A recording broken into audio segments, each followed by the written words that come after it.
और इतनी रानी ने जोड़ किया, ये देखो जिंदा जोड़ किया, ये जिंदा जौहर किया। जिंदा जल गई, का जली ऊपर विजय शर्मा के जोड़ को।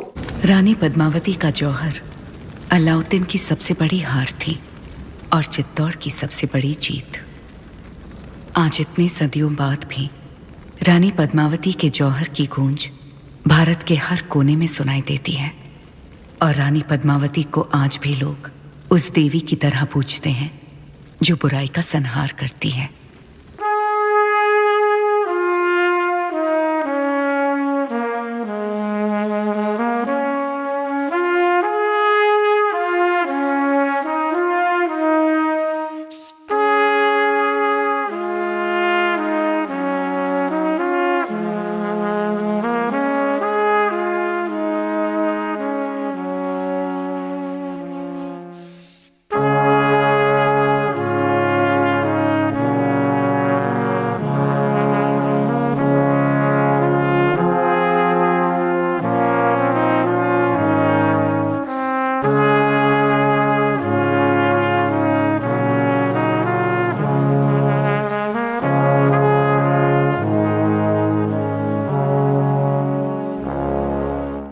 नमस्कार दोस्तों, कैसे हो सभी। मैं उम्मीद करता हूं कि आप सब अच्छे होंगे।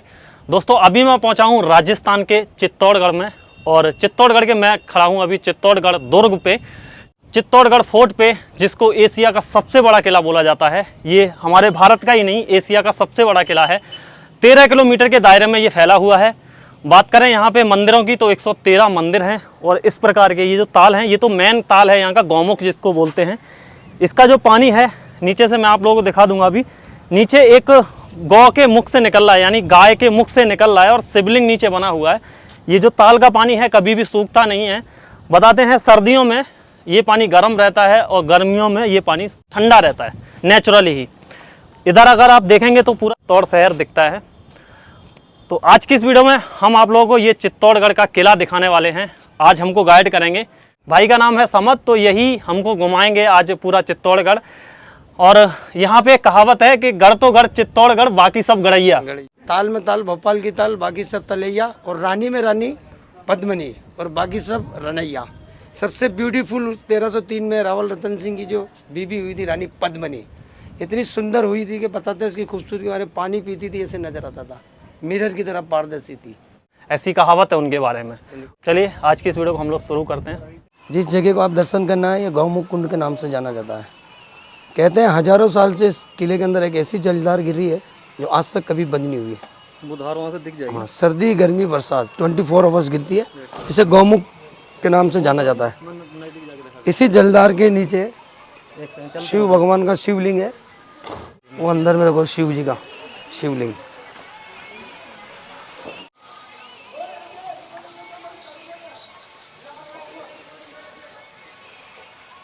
ये हजारों साल से गिर रहा है, सर्दी गर्मी बरसात 24 आवर्स गिरता है ये। इसकी हाँ वो बंद हो जाएगा, लेकिन ये नेचुरल ओरिजिनल ये है जो गौमुख जलधार। कहते हैं इसकी नेचुरल खासियत है सर्दी में गर्म और गर्मी में ठंडा, कभी बंद नहीं होता है। ये किले में गॉड गिफ्ट है जो हजारों साल से गिर रहा है। कहते हैं इसी झरने में उस समय में रानी पद्मनी सुरंग के रास्ते यहाँ पे पर्दे में नहाने के लिए आती थी। यहाँ पे नहाकर अपना शिव पूजा करके वापस पर्दे में सुरंग के रास्ते अपने रॉयल पैलेस तक जाते थे। बता दें उस ज़माने में राजपूत लेडीज़ कोई ओपन में नहीं घूमता था, जैसे अपना लेडीज़ घूमना है निकेट। पालकियों में जाते थे, पर्दा होता था, सुरंग के रास्ते पर्दे में आना पर्दे में जाना। किसी से बात करते थे 3 पर्दों की आड़ होती थी, पर्दा सिस्टम था। आपको सुरंग का रास्ता दिखाया जाएगा। वहाँ पे रानी पद्मिनी का काल्पनिक मूर्ति लगा जो उस जमाने का है, पद्मिनी काल्पनिक प्रतिमा जो उस समय की। ये एक ही तस्वीर है जो राणाओं के टाइम में बनी हुई। आइए, आपको सामने दिखा गुफा बंद है। उस समय में जब रानी पद्मिनी गुफा के रास्ते सुरंग के रास्ते इसी जगह इंटर होती थी, ये गेट को बंद कर दिया गया सेंट्रल गवर्नमेंट 2 ही तरफ से। सामने लिखा है गुफा बंद है। और ये सामने जो रानी पद्मावती की उस समय की राणाओं के टाइम की काल्पनिक मूर्ति बनी हुई जो स्टोन की। इसमें आप देखेंगे इधर में एक हाथ पे शीशा दर्शाया गया स्टोन का, एक ऐसे चेहरे पे हाथ रखते हुए अफसोस जाहिर करते हुए। इसकी व्याख्याता बताते हैं, इसका जो सोच जो बताई गई है कि हे भगवान, मेरे को इतना खूबसूरत क्यों बनाया कि मेरी वजह से इतना प्रलय हुआ और मेरे साथ इतनी वीरांगनाओं को बलिदान होना पड़ा। और इतनी रानी ने जोड़ किया, ये देखो, जिंदा जोड़ किया, ये जिंदा जौहर किया। जिंदा जल गई। कहाँ जली? ऊपर विजय शरण के जोड़ को। वहाँ पे साल में एक दफे राजपूत आते, 1 लाख राजपूत आते और उसी जगह हवन करते और माता जी का श्राद्ध करते। क्यों? कि जैसे अपन के श्राद्ध करते हैं ना, इसी तरह पद्मा रानी का राजपूत लोग आते, लेडीज आते, जेंट्स आते, सब साथ में एक साथ बैठ के हवन करते और शांति करे। पद्मा रानी की आत्मा के शांति के लिए हवन यज्ञ किया जाता सब है। हवन करते हैं। हवन जिस दिन फागुन के महीना में चैत महीना आता है, उसके 11 के दिन दशा माता पूज के, हमारे हिंदू धर्म में दशा माता पूजते, दशा माता पूज के 11 का दिन रानी ने जोहर किया, उसी दिन हवन होता है।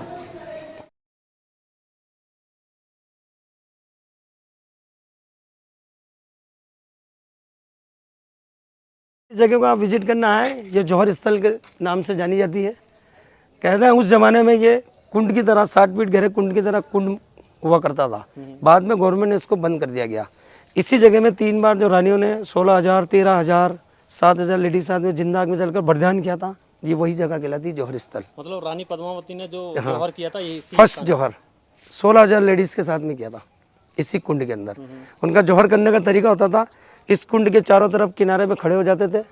बिफोर खड़े होने से पहले उस ज़माने में अवेलेबल होता मटेरियल, घी, तेल, रुई, लकड़ी बड़ी तादाद में भर दी जाती थी और उसको जलाया जाता था। अभी धधकती आग में बारी बारी से किनारे से जम दे के रानी के साथ राजपूत लेडीज़ वगैरह सब चीख पुकार के साथ में अंदर कूद कर अपना आपको बलिदान करती थी। पहले तो ये बहुत गहरा हुआ होगा ना? हाँ, 60 फीट, 50 से 60 फीट गहरा बताया 50 से 60 फीट गहरा था ये। हाँ।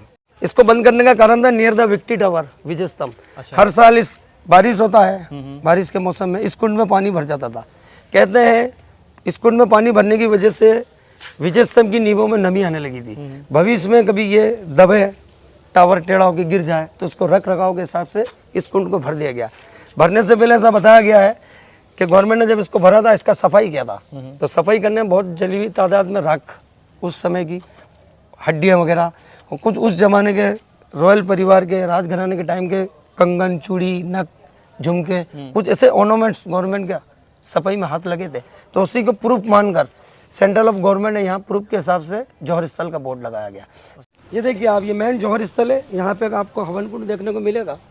कहते हैं यहाँ पे साल में एक बार जौहर मेला बनाया जाता है, जौहर फेस्टिवल।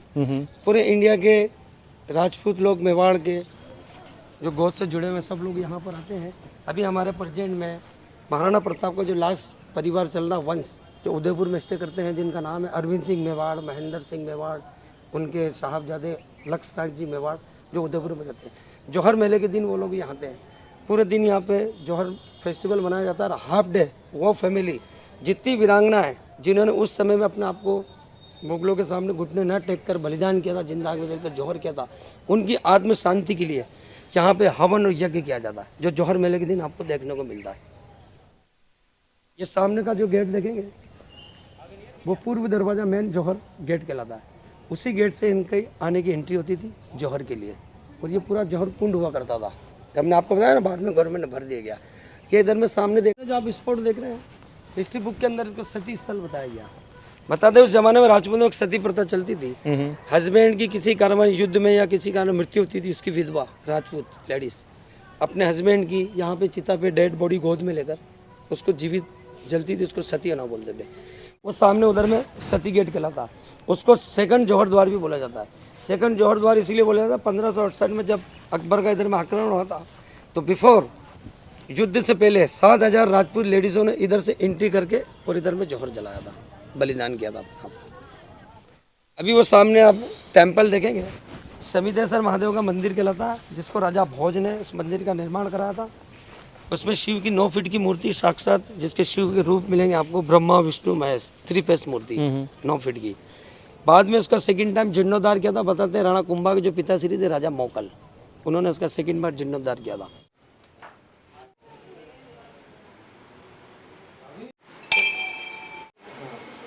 ये ब्रह्मा विष्णु महेश समीदेश्वर महादेव की 9 फीट की मूर्ति, आधी जमीन में आती है साक्षात। अच्छा, आधी इसकी जमीन में अंदर है? 9 फीट की ब्रह्मा विष्णु महेश 3 रूप से।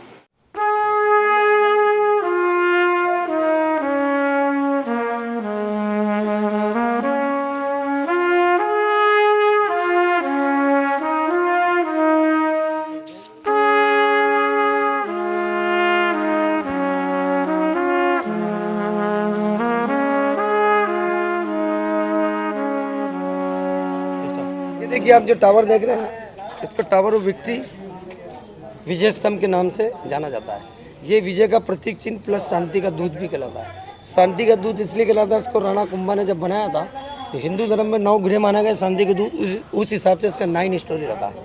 बताते हैं कि विजय के उपलक्ष्य में बनाया गया था। राणा कुंभा ने अपने समय में 2 राज्यों पे आक्रमण किया था बारी बारी से, Gujarat plus Madhya Pradesh, Malwa old name Madhya Pradesh, दोनों बारी बारी से राज्य जीते थे। 2 बड़े राज्य की विजय, और दोनों राज्य के उस समय जो बादशाह थे मुगल, 2 मुगलों पे विजय बहुत बड़ी विजय मानी गई थी। उस विजय को वहाँ से आने के बाद यादगार रखने के लिए इस विजय स्तंभ का निर्माण करा गया था। इसका जो हिस्ट्री टाइमिंग है 1448 से 1458 तक, यानी उस जमाने में बताते हैं इसको बनने में 10 साल लगे थे। और उस समय में जो राणा कुंभा के टाइम में सिल्वर चांदी के सिक्के और सोने के जो सिक्के चलते थे, उस समय इसमें 10 साल में जो बनने में लागत बताई गई हिस्ट्री बुक के अंदर 90 लाख रुपए इसमें लागत आई थी उस समय में। इसकी एग्जैक्ट जो हाइट है डाउन से 122 फीट की हाइट है, और 9 स्टोरी 9 गिरह 9 खंड स्टोरी इसकी, और नीचे से ऊपर तक ऐसे घुमावदार स्टेप है। 157 सीढ़ियाँ प्रेजेंट में लॉकडाउन के पहले है, बिफोर मतलब टूरिस्ट लोग 8 मंजिल तक घूमने जाते थे।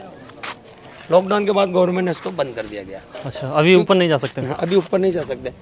राजस्थान पुलिस का जो बैच होता है ना, उस पे आप लोगों ने देखा होगा ये विजय स्तंभ लगा रहता है। ये हमारे सम्मान का, मेवाड़ का सम्मान, मेवाड़ के सम्मान के प्रतीक चिन्ह है, प्रतीक चिन्ह कहलाता है। IAS अधिकारी, IPS मैन, हाँ उनके भी लगा रहता है ये विजय स्तंभ जो राजस्थान पुलिस का है। इसमें एंटर करने का था, वो बहुत छोटा सा गेट बनाया गया था, स्मॉल गेट, इसीलिए जाने के लिए सर झुका कर सर झुका के जाएं और सर झुका के ही आएं। इसकी जो बनावट वगैरह रखी गई शिव भगवान के डमरू की तरह। अच्छा, डमरू की पकड़ होती, सकड़ी 2 ही तरह से डमरू की चौड़ाई होती हाँ। है। आप इसको गौर से देखिए, नीचे डमरू की तरह चौड़ा है, यहाँ पे चौड़ा है और ऊपर बीच चौड़ा में है, पकड़ की तरह सकड़ा है, फिर ऊपर जाके चौड़ा है। यानी शिव भगवान के डमरू का शेप दिया गया। जितने भी हिंदू देवी देवता उनका मूर्ति हैंडवर्क आर्ट से उस जमाने के जो कारीगर थे राणाओं के, उनके हाथों द्वारा इसमें स्थापित है। जैसा बाहर से सुंदर लगता है ये आर्ट में, वैसा अंदर से भी सोबर सुंदर है। बताया जाता खिलजी को जब दिखाया गया था रानी पद्मिनी का फेस टू फेस ना दिखाकर उसको जल महल पे बिठाया गया था। जल महल पे बैठने के बाद रानी पद्मिनी का प्रतिबिंब ठहरे हुए पानी में गिरा था, और सामने जो आप रूम देख रहे हैं ना, वहाँ पे 4 शीशे लगाए गए थे। मेन इंट्रेंस गेट के सामने वाले शीशे में उसने झलक देखी थी, डायरेक्ट ना देखकर पानी में गिरा हुआ प्रतिबिंब की झलक। वो मोमेंट ऐसा है, घूम के देखेंगे सामने खिड़की से डाउन में नजर नहीं आएगा बैठने वाला। आगे बढ़ के सामने वाली खिड़की से देखने की कोशिश करते, चारों तरफ राजपूत सैनिक नंगी तलवार लेके खड़े थे। कहते हैं प्रॉमिस हुआ था ओनली मिरर में, शीशे में देखना। घूम के देखता नहीं दिखती, आगे झपट के देखना चाहता, उसकी गर्दन कलम कर दी जाती। ऐसे उसको दिखाकर यहाँ से बाहर निकाला गया। तो ये जल महल रानी पद्मिनी पैलेस के नाम से जाना जाता है, जिसको समर पैलेस के ऑल टाइम का मेवाड़ का टेक्नोलॉजी। दोस्तों अभी हम पहुंचे हैं रानी पद्मिनी के महल में, यानी पद्मावती का जो महल था उसमें, और यही वो पैलेस है जहां पे अलाउद्दीन खिलजी को पद्मावती को दिखाया गया था। डायरेक्ट तो नहीं दिखाना था, उनको बताया कि मतलब जो खिलजी था उसको पद्मावती को दिखाया गया था एक शीशे में, मिरर में। तो उस स्थान को अभी हम आप लोगों को दिखाने वाले हैं जहाँ पे रानी पद्मावती को दिखाया गया था, खिलजी को, अलाउद्दीन खिलजी को। यहाँ से जब हम अंदर आएंगे तो यहाँ कुछ ये जो बने हुए हैं ये सब सर्वेंट क्वार्टर हैं, यानी उनके जो दास और दासियाँ जो रहा करते थे वो इन्हीं कमरों में रहा करते थे। अलाउद्दीन खिलजी ने आक्रमण किया था, यानी वो रानी पद्मिनी को पा नहीं सका, उन्होंने जौहर कर लिया था। उसके बाद उसने गुस्से में ये सारे मतलब महल की तोड़फोड़ की है। तो ये उसी ज़माने की तोड़फोड़ की हुई है, क्योंकि इसके ऊपर पहले छत होगी, अभी इसमें छत नहीं है। ये है समर पैलेस, जिसको जल महल पैलेस भी बोलते हैं। इसी में राजा और रानी 4 महीने के लिए रहा करते थे गर्मियों के दिन में। और जब अलाउद्दीन खिलजी को पद्मावती को दिखाया गया था तो यही जो है यहीं पे बिठाला गया था रानी पद्मावती को। और यहाँ पे ये जो है ना, ये यहाँ पे मिरर लगा हुआ है एक अंदर, तो उस मिरर में अलाउद्दीन खिलजी को दिखाया गया था। वहाँ सामने रानी पद्मावती बैठी थी। अभी जब पद्मावती जो मूवी आई उसके बाद जो इसमें जो आईना लगा था, मिरर जो लगा हुआ था, वो निकाल दिया है करणी सेना द्वारा। तो अंदर चलेंगे, अंदर आप लोगों को वो जगह दिखाएंगे। यहीं से दिखाया गया था रानी पद्मावती को, अलाउद्दीन खिलजी को। तो यही है वो कमरा जिसमें अलाउद्दीन खिलजी को मतलब बिठाल के और रानी पद्मावती को दिखाया गया था आईने के अंदर, मिरर के अंदर। ये वो कमरा है जिसमें अलाउद्दीन खिलजी बैठा। चारों तरफ सैनिक खड़े हुए थे नंगी तलवार लेके, और ये जो गेट है, इस गेट के ऊपर यहाँ पे ये जो कीलें आप लोगों को दिख रही हैं, इसमें एक मिरर लगा हुआ था और उस मिरर के अंदर अलाउद्दीन खिलजी ने रानी पद्मावती के प्रतिबिंब को देखा था। यहाँ पे ये जो रास्ता बनी हुई है, इस रास्ते से राजा और रानी जो थे वो अंदर जो समर पैलेस है वहाँ पे जाया करते थे। यानी थोड़ी सी दूरी पे ये रास्ता बना है, उससे आगे उन लोगों को नाव मिलती थी, नाव में बैठ के वो समर पैलेस फिर जाया करते थे। यहाँ पे ये ताला लगा है, ASI की तरफ से इसको बंद किया गया है, इसमें अंदर नहीं जाने देते हैं। जो मंदिर टेंपल जो दर्शन करने जा रहे हैं, ये महाकाली के नाम से जाना जाता है। बताया जाता है ये काली का टेंपल बाद की स्थापना हमीर सिंह के समय की है। उससे पहले बिफोर उस समय में ये सूर्यवंशी परिवार का सूर्य मंदिर हुआ करता था। 1303 में अलाउद्दीन खिलजी ने जब इस किले के 113 मंदिर खंडित किए थे, तब इस सूर्य मंदिर को भी खंडित कर दिया गया था। फिर बाद में इनके परिवार में हमीर सिंह करके प्रिंस हुए थे, वो महाकाली के भक्त है, जिन्होंने कलकत्ता से बताते हैं मूर्ति लाकर काली की स्थापना की, जैसे महाकाली के नाम से जाना जाता है। ये देखिए आपको सामने जो कुंड देखने विजिट करने आए हैं, इसको भीमलत कुंड के नाम से जाना जाता है। बताते हैं किला बनने से पहले एक साधारण पहाड़ था। उस समय में वास पर जब ये लोग पांडवों का पूरा परिवार आया था, तो उन्होंने एक नाइट अर्धरात्रि यहाँ पर रुके थे, एक रात तक। तो बताते हैं उनकी माता कुंती को प्यास लगी थी, माँ ने भीम से कहा था मेरे को पानी की प्यास लगी, तो भीम ने इस पहाड़ के अंदर पूरे चारों तरफ पानी ढूंढा, उनको कहीं पानी नहीं मिला। तो बताते हैं भीम ने गुस्से में अपना उल्टा पाँव मारा, तो यहाँ से एक पानी की सूर निकली, उससे उनकी माता की प्यास बुझाई गई। फिर राणाओं का समय आया, राणाओं ने उसी नाम से इसको भीमलत कुंड के नाम से इसको डेवलप किया। इसकी जो बनावट है देखो, अंगूठे का शेप दे रखा है इधर में उल्टे पाँव का, उधर में 4 उंगलियां और पीछे एड़ी का शेप। ये किले का सबसे गहरा और सबसे डीप कुंड कहलाता है, जो भीमलत कुंड के नाम से। अगर हम इसको ऊपर से देखेंगे ड्रोन द्वारा तो ये शायद पाँव जैसा दिखेगा। हाँ, पैर की तरह दिखेगा, उल्टा पाँव। भीम लत यानी भीम की लात से, भीम की लात, भीम लत, इसका नाम है भीम लत, यानी भीम की लात, यानी लात मीन पैर, भीम का पैर, भीम के पैर से बना हुआ है। और पूरे किले के अंदर 84 वाटर टैंक राणा द्वारा बनाए गए थे। बारिश के पानी को स्टॉक करते थे, उसी को पीते थे, उसी को यूज करते थे। नीचे से डाउन साइड से उस जमाने में इतने साधन नहीं होते थे, इनके जर्नी करने का जो साधन होता था हॉर्स या एलिफेंट। इतनी बड़ी जनता अपनी फैमिली के लिए नहाना धोना, डेली पानी पीना यूज करने के लिए नीचे से पानी लाने की बड़ी प्रॉब्लम होती थी। किले के चारों तरफ 84 वाटर टैंक, बड़े बड़े तालाब का निर्माण किया। बारिश के पानी को उसी में उसको स्टॉक करते थे, उसी को यूज करते थे। इसका जो स्टोन निकला था पूरे किले की बाउंड्री वॉल में यूज किया गया, उसका स्पेशल बाउंड्री वॉल बनाया। जितने भी जो तालाब यहाँ में बने हुए हैं, उनका जो स्टोन निकला 84 बने हुए ना, 84 तालाब, 84, तो उनका जो मतलब स्टोन पत्थर जो निकला है वो बाउंड्री में यूज किया गया, सेफ बाउंड्री में यूज किया गया। इनका सिर्फ खेती करने का एरिया ही डाउन साइड था, जिधर हमारा चित्तौड़ शहर है ना, बैक साइड में, उधर में इनका खेती करने गया। जहाँ पे अभी चित्तौड़ शहर बसा हुआ है वहाँ पे इनकी खेती वगैरह होती थी, क्योंकि ऊपर पहाड़ी क्षेत्र, अनाज की पैदावार, अनाज की खेती नहीं हो सकती स्टोन में। तो सीजन बाई सीजन की खेती करके ये लोग लाते थे, 6 महीने का स्टॉक कर उसको लाते थे, अनाज को उसी को खाते थे। इनका मेन जो कॉम्प्रोमाइज़ का जो कारण बना, इनका ईटिंग पावर ही बना, क्योंकि ये नीचे से लाते थे, 6 महीने का स्टॉक उसी को खाते थे, उसी को रोक दिया अलाउद्दीन खिलजी ने। 6 महीने तक वो चारों उसी का लीक बनवाया अलाउद्दीन खिलजी ने। इस किले को पता लग गया ना कि इनका खेती इधर करते हैं, तो 6 महीने तक उसने सारे फोर्ट को घेर लिया। यानी ये जनता नीचे जा नहीं पाई। हाँ, खाने का जितना ऊपर स्टॉक था खत्म हो गया। फिर इनके मुकालते में रहे, फिर इन्होंने समझौता किया रतन सिंह ने, फिर उसने देखने की ख्वाहिश रखी थी, देखने के बाद इसने आक्रमण किया। आक्रमण करने इस किले को तो जीत लिया खिलजी ने, लेकिन रानी पद्मिनी को नहीं पास। आप जिस गेट को विजिट करने जा रहे हैं, सूरज पोल गेट के नाम से जाना जाता है। इस किले का मेन पूर्व द्वार, उस जमाने राजा लोगों के आने जाने के मेन जो द्वार हुआ करते थे, ये सामने सूरज पोल गेट। जिस गेट से भी आप आए और अभी जाएंगे, वो किला का बैक साइड का जो राणा कुंभा द्वारा अपने समय 14वीं शताब्दी के बाद बनाया गया था। फिर आने जाने के 2 द्वार हो गए थे। नीचे में आप जो पूरा ग्रीन एरिया जो देखेंगे, ये पूरा बैटलफील्ड, चित्तौड़ बैटलफील्ड के नाम से जाना जाता है। इसी फील्ड के अंदर मुगलों के साथ में 3 बार जो बैटल हुआ था, अलाउद्दीन खिलजी 1303 में बैटल जीतकर इसी गेट से अंदर घुसा था। तो ये सूरज पोल गेट के नाम से जाना जाता है। ऐसे बड़े बड़े दरवाजे हुआ करते थे, 7 दरवाजे गेट होते थे। नुकीले नुकीले जो सरियल देख रहे हैं ना आप किले, इनको हाथियों से बचाने के लिए लगाया गया, जिससे हाथी से बाहर करें तो टूटे ना। मुगल लोग हाथियों को ऐसी जड़ी बूटी खिलाते थे, हाथी खिन्न हो जाता था, गुस्से में टक्कर मारता था, बड़े बड़े दरवाजे तोड़ देता था।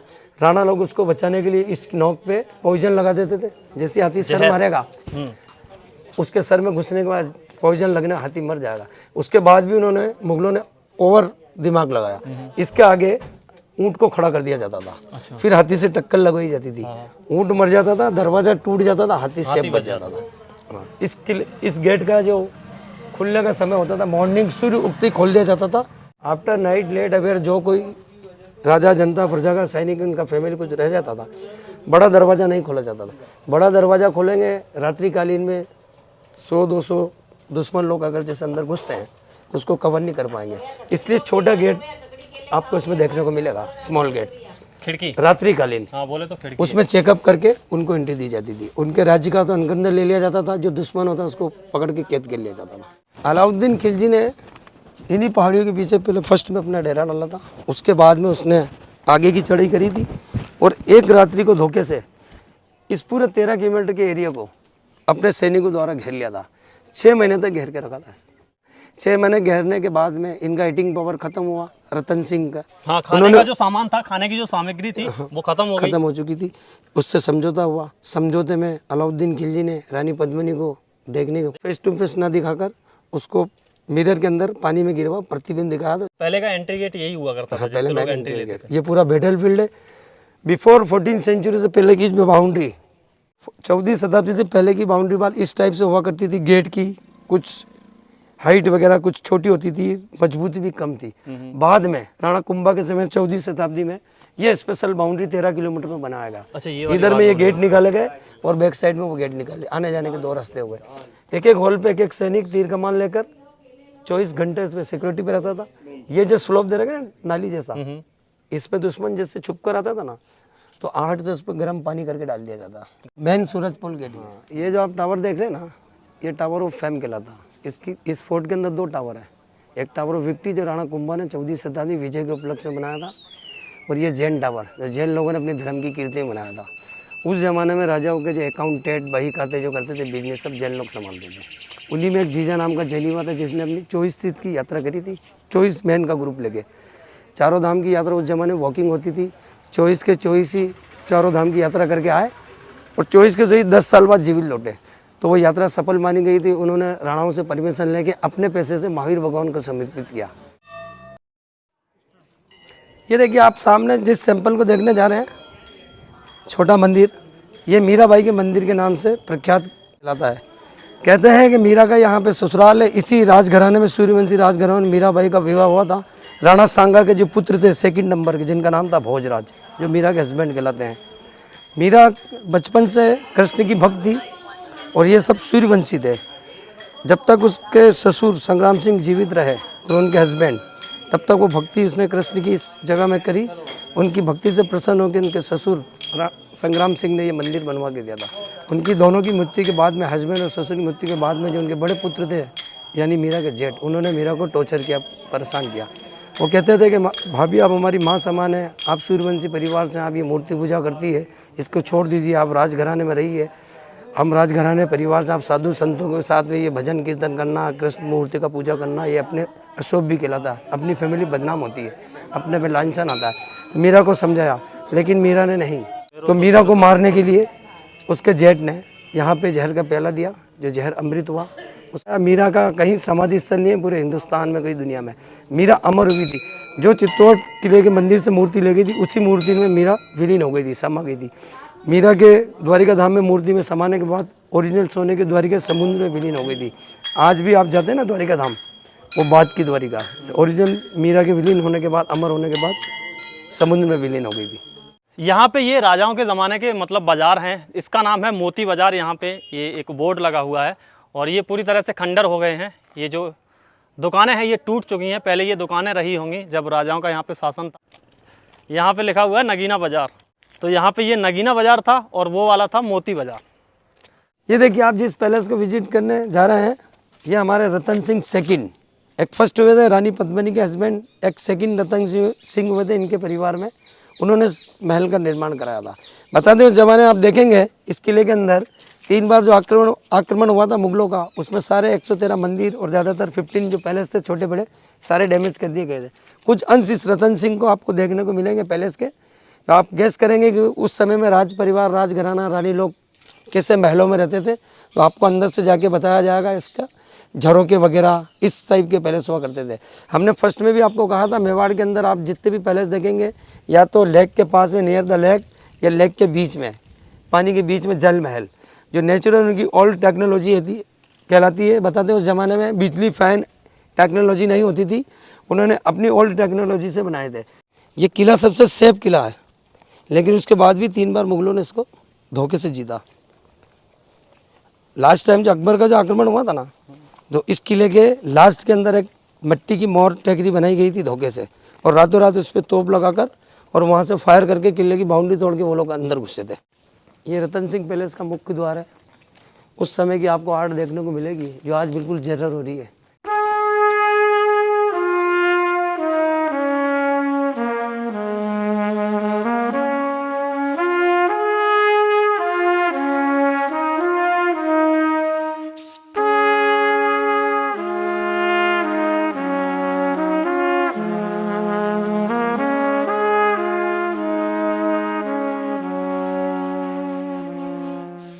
दोस्तों अभी हम लोग पूरा चित्तौड़गढ़ का किला घूम चुके हैं। पूरा तो नहीं घूम चुके हैं क्योंकि इस पूरे किले को घूमने के लिए आपको 3 से 4 दिन भी कम पड़ जाएंगे।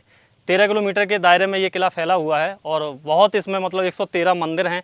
अगर सारी जगहों को आप विज़िट करेंगे तो 3 से 4 दिन में भी नहीं घूम पाएंगे। लेकिन जो मेन जगह हैं जहाँ पे टूरिस्ट वगैरह आते हैं तो हमने आपको इस वीडियो में दिखाए। तो आज की वीडियो में हमारा सहयोग दिया ये भैया, ये गाइड थे, यहाँ पे लोकल गाइड हैं। और ये भाई ये ऑटो से हमको लेके आए थे, ये इनका ऑटो है जो हमने आज हायर किया था यहाँ पे घूमने के लिए। आज की इस वीडियो को हम लोग यहीं पे एंड करते हैं। वीडियो आपको पसंद आई हो तो वीडियो को लाइक कर दें, कमेंट करके ज़रूर बताएं वीडियो आपको कैसी लगी। चैनल पे अगर आप नए आए हैं, पहली बार इस वीडियो को देख रहे हैं, तो नीचे एक रेड कलर का सब्सक्राइब बटन होगा, उसको दबा के चैनल को सब्सक्राइब कर लें। मैं इसी तरह की वीडियो लाता रहता हूँ। तो मिलते हैं आपको नई वीडियो में, तब